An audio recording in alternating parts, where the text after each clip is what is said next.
को बता दूं कि इनका डोप टेस्ट मैच से पहले हुआ था, यानी कि ये जो इवेंट था ना जेवलिन वाला, इसके फाइनल से पहले डोप टेस्ट सबका होता है और उसमें क्लियर पाए गए थे, यानी कि इन्होंने डोपिंग नहीं की है, कोई ऐसी दवाई नहीं खाई है जिससे ताकत बढ़ जाए और वो गलत तरीके से, लीगल तरीके से इन्होंने जेवलिन थ्रो फेंक दिया हो और मेडल हासिल कर लिया हो। ऐसा नहीं है, प्योर शारीरिक बनावट और साथ ही साथ मेहनत और साथ ही साथ टेक्निक, पावर, स्ट्रेंथ और साथ ही साथ जो एंगल से इन्होंने थ्रो मारा है ना, वो किस एंगल से मारा है, क्या किया है, टेक्निकलिटीज में बताऊंगा।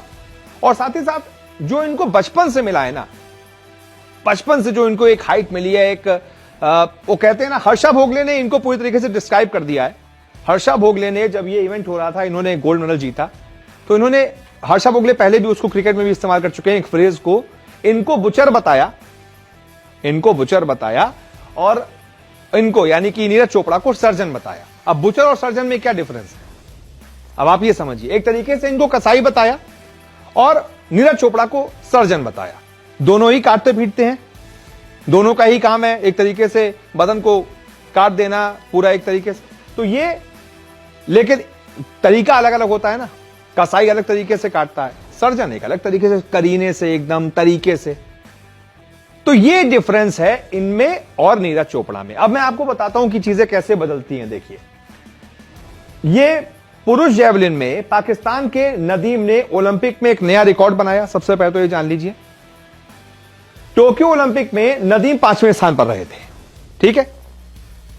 तब नदीम ने 84.62 मीटर का थ्रो फेंका था, तब, यानी कि लगभग 3 साल पहले हुआ था टोक्यो ओलंपिक, 84.62।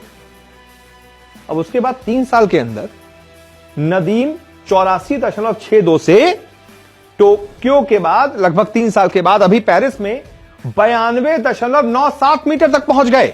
आप डिफरेंस देख रहे हैं, 3 साल में इन्होंने कितनी ज्यादा दूरी हासिल कर ली है। तब इनका मैक्सिमम था 84 और अब इनका मैक्सिमम चला गया लगभग 93, लगभग 8 मीटर। ये देख रहे हैं, 84 और 8 92, और यहां मीटर का भी डिफरेंस, यानी कि 8 मीटर और कुछ 35, 8.35 मीटर इन्होंने अपने आप को और बढ़ाया है। इस हिसाब से तो ये, अगर इस बार 93 तक पहुंचे हैं, अगले ओलंपिक तक अगर और ऐसी मेहनत करेंगे तो 100 मीटर पार कर देंगे, तो एक और वर्ल्ड रिकॉर्ड हो जाएगा। अब ऐसा कैसे है, ये भी मैं आपको समझाता हूं। दूसरी तरफ नीरज चोपड़ा, नीरज चोपड़ा, इन्होंने टोक्यो ओलंपिक्स में गोल्ड मेडल जरूर जीता था, नंबर 1 पर थे, लेकिन तब इन्होंने 87.58 मीटर का थ्रो फेंका था, 87.58, और तब से लेकर अब तक 3 साल में, यानी कि इस बार पेरिस ओलंपिक में इन्होंने 89.45 फेंका है। यानी कि डिफरेंस देखिए, 87.58 से 89 तक ही पहुंच पाए बीते 3 साल में, यानी कि लगभग सिर्फ 2 मीटर, ओनली 2 मीटर्स। कहां नदीम 8 मीटर आगे बढ़ गए, उन्होंने 8 मीटर तक का फासला तय कर लिया, अपने आप को 8 मीटर और आगे ले गए, और कहां नीरज सिर्फ और सिर्फ 2 मीटर ही हासिल कर पाए 4 साल में। इस वजह से लोग कह रहे हैं कि नदीम ने बेईमानी की है, बेईमानी से इनको हराया है, लेकिन मैं आपको बता दूं ऐसा नहीं है। कैसे टेक्निकलिटीज में भी नदीम नीरज से ऊपर है, यह भी समझते हैं। 92.97 मीटर का थ्रो पेरिस ओलंपिक का सबसे बड़ा थ्रो था, इस पेरिस ओलंपिक का सबसे बड़ा थ्रो। इसी थ्रो ने नदीम को गोल्ड मेडल जिताया। दूसरे नंबर का भी जो सबसे बड़ा थ्रो था ना, वो भी नदीम का ही नाम था। यानी कि अगर ऐसा हो ना कि दूरी के हिसाब से मेडल दिए जाएं, तो गोल्ड और सिल्वर दोनों नदीम को जाता, फिर हमारे नीरज चोपड़ा जो है वो ब्रॉन्जी तक सीमित रह जाते। नदीम ने 2 बार 90 मीटर से ज्यादा का थ्रो फेंका। नदीम का आखिरी थ्रो 91.79 मीटर का था, जो कि सेकंड बेस्ट था, पहला वाला तो लगभग 93 मीटर का था। अब भारत की तरफ से नीरज चोपड़ा को सिल्वर मेडल मिला, क्योंकि नीरज ने 89.45 मीटर के थ्रो से सिल्वर मेडल हासिल कर लिया। नीरज चाहकर भी 90 मीटर के कठिन मार्ग तक नहीं फेंक पाए थ्रो, वहीं नदीम ने 2 बार 90 मीटर के ऊपर का थ्रो फेंक दिया। अब बताइए, उनकी तो ट्रेनिंग भी ढंग की नहीं होती है। नदीम एक गांव से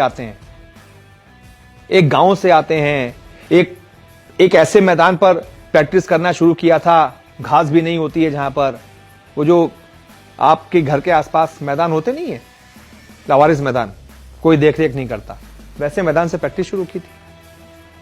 और दूसरी तरफ नीरज चोपड़ा थे, पूरा सरकार की तरफ से सहायता प्राप्त होता है, बड़े बड़े आपको एक्सपर्ट्स दिए जाते हैं, पूरी प्रैक्टिस कराते हैं, बढ़िया जिमिंग होती है, पूरी स्ट्रेंथ पर काम होता है, टेक्निकली आपको बहुत साउंड किया जाता है, बहुत पैसा सरकार खर्च करती है।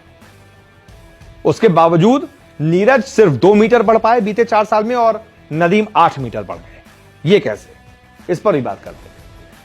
अब नदीम ने कैसे फेंका ये लगभग नामुमकिन सा थ्रो, इस पर बात करते हैं। नदीम ने 110 किलोमीटर प्रति घंटे की रफ्तार से ये ओलंपिक रिकॉर्ड थ्रो फेंका है, 110। क्योंकि रफ्तार का, स्ट्रेंथ का, बाजुओं का, बाइसेप्स का, बैक का, इन सब का रोल होता है। जितनी दूर आपका थ्रो जाएगा, ये यही चीजें तय करती हैं कि कितनी दूर आप थ्रो फेंक पाएंगे।